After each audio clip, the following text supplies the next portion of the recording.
Hi all. അപ്പോൾ എല്ലാവർക്കും happy new year ആയിട്ട് ആദ്യത്തെ മൂവി കണ്ടിട്ട് വന്നിരിക്കുകയാണ് ഐഡൻറ്റിറ്റി. അഖിൽ പോളൻ അനസ് ഖാനാണ് ഡയറക്ടർ ആൻഡ് സ്ക്രിപ്റ്റിംഗ്. ഫോറൻസിക് മൂവിയുടെ ഡയറക്ടേഴ്സാണ് ഇവർ രണ്ടുപേരും. നമ്മൾ ഫോറൻസിക് കണ്ടിട്ടുള്ളതാണ്. എനിക്ക് പേഴ്സണലി ഫോറൻസിക് ഭയങ്കര ഇഷ്ടപ്പെട്ട ഒരു മൂവിയാണ്. കാരണം പല ഫോറൻസിക് എലമെൻറ്റ്സിൻ്റെ ടെക്നിക്കാലിറ്റീസ് ഒക്കെ പറഞ്ഞ് നല്ല രീതിയിൽ കൺവിൻസിങ് ആയിട്ടുള്ള സ്ക്രിപ്റ്റ് ഉണ്ടാക്കി. എൻ്റെ ഡയറക്ടോറിയൽ മിസ്റ്റേക്ക് ഇഷ്ടംപോലെ ഉണ്ടെങ്കിൽ കൂടിയും നല്ല രീതിയിൽ എനിക്ക് വർക്കായ ഒരു മൂവിയായിരുന്നു. അപ്പോൾ അതിൻ്റെ ഒരു എക്സ്പെക്റ്റേഷൻ ഉണ്ടായിരുന്നു ഈ മൂവിക്കും.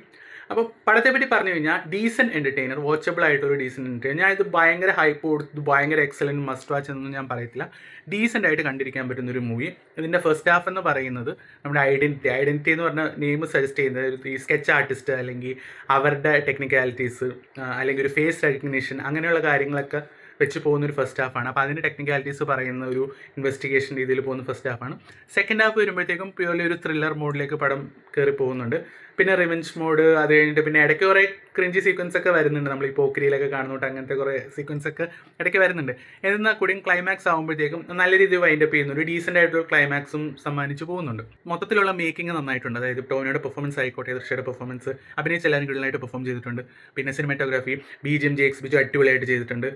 ഡയറക്ഷനും എല്ലാം നന്നായിട്ടുണ്ട്. പക്ഷേ സ്ക്രിപ്റ്റിൻ്റെ കാര്യത്തിൽ പറഞ്ഞു കഴിഞ്ഞാൽ ഒരു വൗ ഫാക്ടർ എന്നൊരു സ്ക്രിപ്റ്റ് ഇതിനകത്തില്ല. നമുക്ക് ചുമ്മാ ഇങ്ങനെ പ്ലെയിൻ ആയിട്ട് കണ്ടിരിക്കാൻ പറ്റും. നല്ല രീതിയിൽ മേക്ക് ചെയ്തൊരു മൂവിയാണ്.